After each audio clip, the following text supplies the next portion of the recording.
Willow Springs, Virginia, a town where time seemed to slow down, streets lined with oak trees, white picket fences, and the scent of magnolias drifting in the air. It was the kind of place where everyone knew each other's names, where the past never truly disappeared. It lingered in the corners of old houses and whispered through the rustle of leaves. In the heart of the town stood a weathered Victorian home, its windows fogged with years of memories. The home of Mrs. Evelyn Hart, the beloved high school literature teacher who had passed away 2 weeks ago at the age of 78. For the residents of Willow Springs, Evelyn Hart wasn't just a teacher. She was a storyteller, a mentor, and a quiet soul who carried her own untold stories. Her classroom walls were filled with quotes from Emily Dickinson and Hemingway, her voice soft but sure, always urging her students to find the truth hidden between the lines. Now, her house stood silent. But today, it wouldn't be empty. 3 women, Anna Pierce, Clara Dawson, and Beth Miller, stepped through its creaking door, their hearts heavy with nostalgia. They were her former students, now lifelong friends, each touched deeply by Mrs. Hart's wisdom. Anna, the eldest of the trio at 42, worked as a local journalist, curious by nature, always seeking truth. Clara, a nurse and single mother, carried warmth in her voice and quiet strength in her eyes. And Beth, an artist, dreamy and emotional, still saw the world through colors and poetry. The house smelled faintly of lavender and old paper, like a library frozen in time. Stacks of books lined the shelves, photo frames covered in dust, and handwritten notes clipped to corkboards, each one a fragment of Evelyn's life. "Feels strange being here without her," Clara murmured, brushing her hand over the back of a faded armchair. Anna nodded, glancing around. She spent her whole life surrounded by stories. "I just wish we knew more about hers." Beth opened a window, letting a cool autumn breeze sweep through. She was always alone, never married, no kids, but she seemed content. Anna's eyes drifted to the old writing desk in the corner, a relic from another era. Its drawers were slightly open, revealing stacks of letters tied with ribbon. "She kept everything," Anna said softly. As they began sorting through the papers, Beth's hand paused over a small wooden box tucked beneath the desk. It was worn but carefully polished, as though it had been touched often, treasured. "What's this?" Beth whispered. Anna leaned closer. The lid creaked as it opened, revealing faded photographs, pressed flowers, and at the very bottom, a sealed envelope, yellowed with age.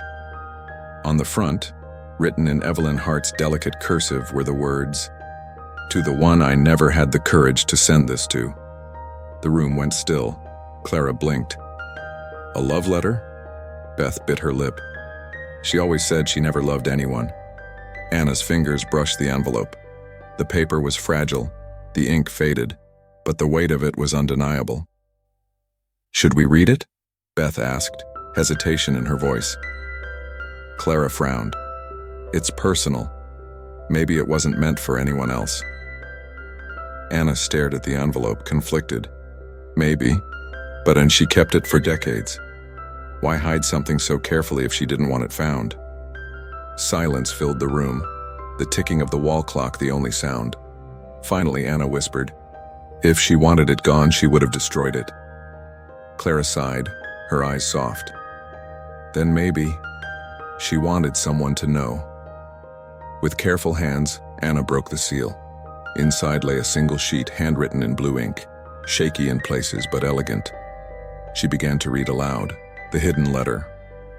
3 women sat around a table in the local cafe, sipping their coffee and staring at an old yellowed letter. For them, it held a mystery that spanned decades and touched the heart of their beloved teacher, Mrs. Evelyn Hart. The letter was addressed to her and signed off with the name Thomas Gray. What did it say? You might ask. Well, it was a love letter, one that Mrs. Hart had clearly cherished but kept hidden all these years. It was addressed to Thomas Gray and revealed a deep, undying love. But it also hinted at a secret so big, it could shatter everything.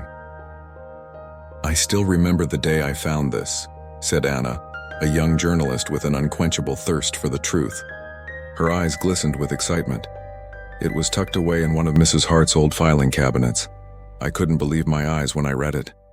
It was like a secret passage into her life, a life that seemed so perfect from the outside. The letter had been discovered by accident during the great attic clean-out after Mrs. Hart's passing. Overwhelmed by the sudden discovery, the three women, Anna, Clara, and Beth, had sought comfort in each other's company. They were Mrs. Hart's closest friends and confidants, sharing a bond forged in the fires of their shared grief. Now they were determined to unravel the mystery of Thomas Gray and the hidden emotions that had been buried for so long. Together they decided to visit the local historical society. Sifting through the old town records, they hoped to find any trace of Thomas Gray, the man who had captured Mrs. Hart's heart all those years ago. But what they found was even more shocking. According to the records, Thomas Gray had died in 2013. This revelation sent a chill down their spines. Could this be the reason why Mrs. Hart had kept the letter a secret? Had she been protecting herself from the pain of losing him all those years ago?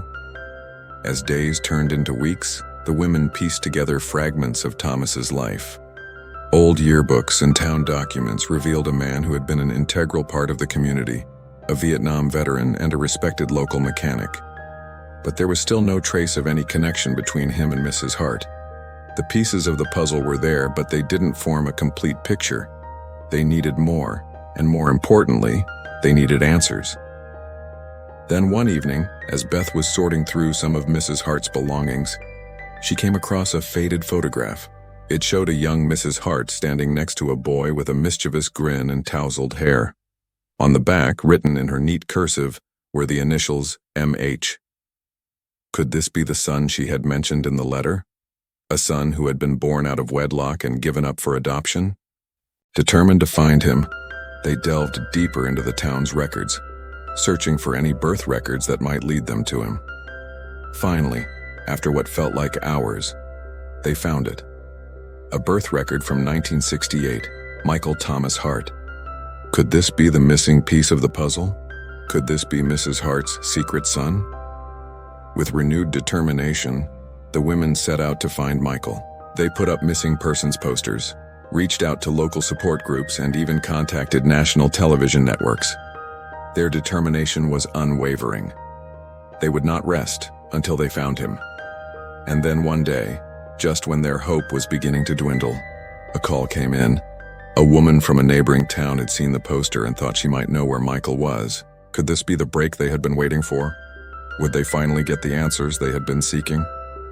With bated breath, the women made their way to the address. As they stood on the doorstep about to knock, the mystery of the hidden letter seemed to come alive again. Would the answers they were seeking be behind this door? Only time would tell. Hey everyone, if you enjoyed this story, please don't forget to leave a thumbs up. And if you want to be the first to know when new stories are released, make sure to hit subscribe. Thanks for watching. See you next time. Once upon a time, there was an elderly lady named Mrs. Callahan. She lived in a big house with her husband. They were very nice people. I knew them as a kid because my family and I used to go to their house for dinner every Sunday. But that was many years ago. One day, I visited Mrs. Callahan at her home. My friend Beth was with me. We hadn't seen Mrs. Callahan or Mr. Callahan in over 20 years. "How are you, ma'am?" Beth asked her. "I'm fine, dear. You haven't changed a bit," Mrs. Callahan said. Beth smiled politely. "Same can't be said of you, though. You look great." Mrs. Callahan laughed and beckoned us to sit down.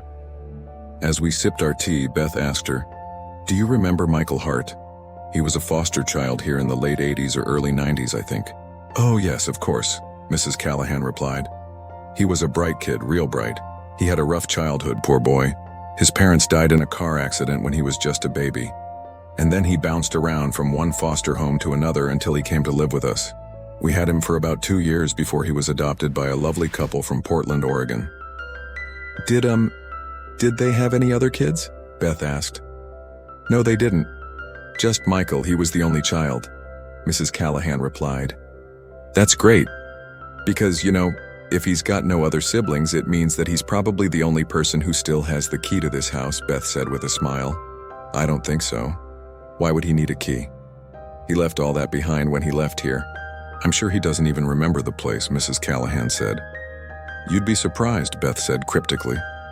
Then she explained everything to Mrs. Callahan. It turned out that Beth had already visited Michael Hart's birth mother's family.